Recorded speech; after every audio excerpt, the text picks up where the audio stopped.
Денеска бев поканет од СЕО во својство на сведок за некоја нивна, како што кажа, предистражна постапка.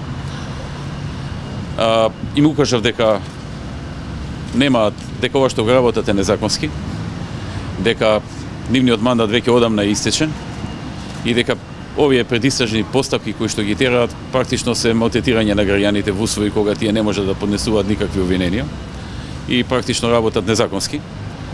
Но за да не излезе дека сум одбегнувал да дојдов и им го кажав моето мислење и она што одговорив на некои прашања што ме праша. Мислам дека ова го прават со цел да сум тука пред вас и да ја давам ова изјава.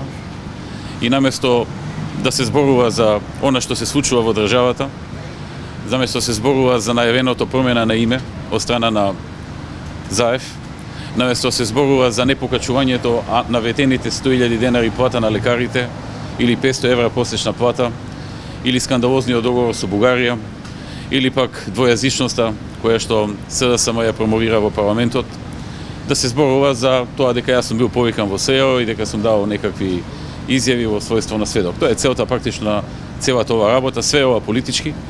Јас сум работил законски и све ова политички со цел да се оттргне вниманието од основните проблеми со кои што се соочува државата и граѓаните, за да се зборува за нас, за минатото и на некој начин да се замајува јавност.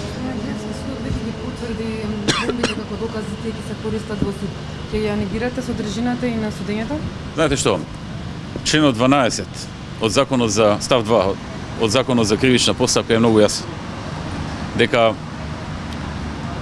незаконски прибавени аудио или видео снимки, материјали како ги нарекуваат, се не може да бидат доказ во судска постапка, ниту пак од нив да се изведуваат докази. Ако немате други прашања, ви благодарам поврзано со односно предметот за што се работи. Некоја предистражна постапка не ви може да зборува. За увоз на електрична енергија? Не, друго е.